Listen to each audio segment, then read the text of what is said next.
नमस्कार, स्वागत आहे तुमचे आमच्या चॅनलमध्ये। आवाज महामुंबईचा, शोध बातमीचा, कौल मनाचा। चला तर मग आमचे चॅनल शेअर करा, लाईक करा आणि सबस्क्राइब करा। धन्यवाद। पोलादपूर तालुक्यात वटपौर्णिमा सौभाग्याचा सण पारंपरिक उत्साहात साजरा। पारंपरिक श्रद्धा, निष्ठा आणि उत्साह यांचे प्रतीक असलेल्या वटपौर्णिमेचा सण पोलादपूर तालुक्यात मोठ्या भक्तिभावाने साजरा करण्यात आला। तालुक्यातील विविध गावांमधील मंदिरामध्ये, घराघरात तसेच गावांच्या सीमांवर असलेल्या वटवृक्षांच्या पारांवर सौभाग्यवती महिलांनी एकत्र येत विधिवत वडांचे पूजन केले। हिंदू संस्कृतीत वटपौर्णिमेला विशेष महत्त्व आहे।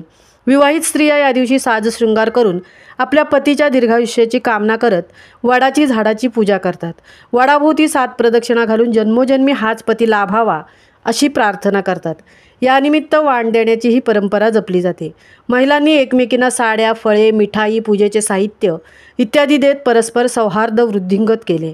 पावसाळ्याचा प्रारंभ करणारा हा पहिला सण असल्याने करवंद, अळू, फणस, आंबा यासारख्या रानातील फळांची वाणं देवास नैवेद्य रूपात अर्पण करण्यात आले। त्यामुळे आदिवासी व स्थानिक शेतकरी बांधवांनी या रानमेव्यांचे बाजारात विक्रीसाठी आगमन केले आणि त्यांना आर्थिक आधारही मिळाला। या सामाजिक, धार्मिक आणि आर्थिक पैलूंमुळे वटपौर्णिमेला विशेष महत्त्व आहे। तालुक्यातील अनेक गावांमध्ये सामूहिक पूजन कार्यक्रमाचे आयोजन करण्यात आले होते। घरगुती पूजेसह मंदिरांमध्ये आणि वटवृक्षांच्या पारांवर विधिवत पूजा करण्यात आली। सौभाग्यवती महिलांनी पारंपरिक परंपरा जपत आपल्या संस्कृतीचे जतन करत हा सण साजरा केला। आवाज महामुंबईचा चॅनलसाठी सिद्धेश पवारसह तृप्ती भोईर, पोलादपूर।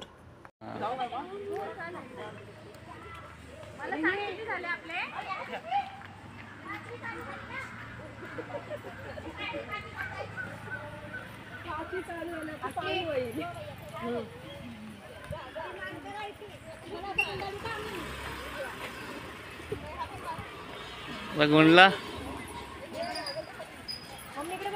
वाडाला गोंडा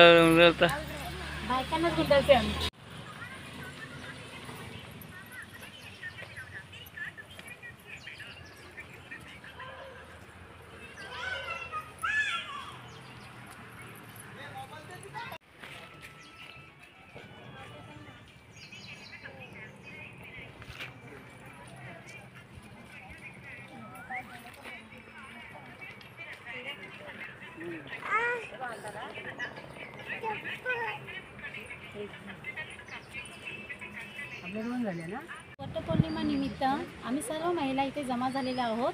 आमचा एकच संदेश आहे की वडाची पूजा पण करा आणि झाडांचं संरक्षण पण करा।